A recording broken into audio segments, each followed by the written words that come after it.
তাহলে আমরা 10 নম্বর অঙ্কের সমাধানটা করে ফেলি। 7x - 2 কি বলা আছে x + 16। তাহলে আমরা একটু সমাধানের দিকে যাই। তাহলে আমরা কি করব, x এর পার্টটাকে একদিকে নিয়ে আসব এবং যে সংখ্যাগুলো আছে, মানগুলো আছে, নাম্বারগুলো আছে সেগুলোকে এক সাইডে রেখে দেব। তো আমরা এক সাইডে নিয়ে ফেলি। এই অঙ্কগুলো নিয়ে আমরা কি ব্যবহার করি, বা ব্যবহার করি।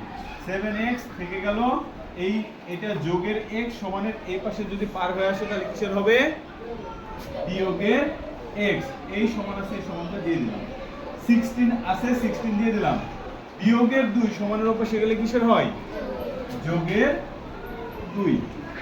বা 7টা থেকে একটা বাদ দিলে কয়টা থাকে, 6টা x থাকে, সমান 16 থেকে 2 যোগ হলে কি হয়, 16 আর 2 এ 18। x টা 6 এর সাথে কিভাবে আছে, গুণ আকারে আছে, সমানের উপর সে গেলে কি হবে, ভাগ হয়ে যাবে। তাহলে ভাগ করলে কত হয়, 3 6 18। অতএব x এর মান কত পেলাম, 3 পেলাম। এতটুকু বুঝছি তো, তাই না? এতটুকু যদি বুঝতে পারি তাহলে আমরা একটু শুদ্ধি পরীক্ষায় চলে যাই। শুদ্ধি পরীক্ষায় যাই কয়টা পক্ষ দেখতে পাচ্ছি, 2টা পক্ষ। তো আমরা একটা বাম পক্ষ লিখে ফেলি।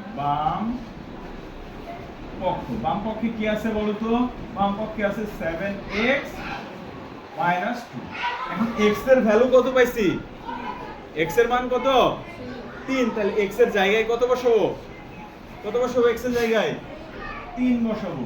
তাহলে 7 গুণ x এর জায়গায় কত, 3, বিয়োগের 2 আছে, বিয়োগের 2 বসাবো।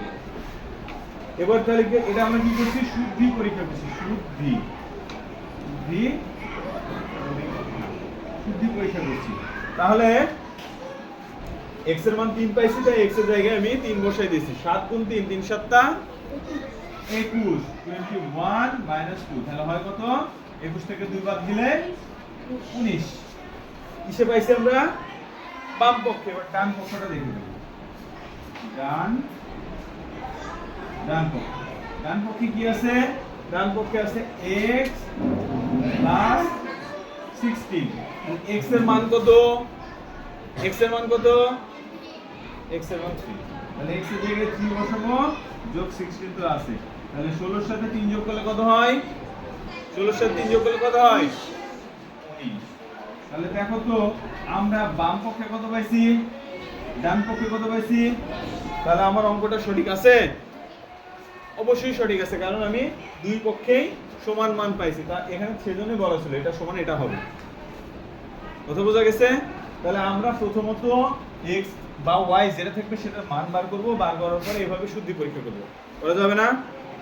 করতে পারবো না, পারবো না? ইনশাআল্লাহ।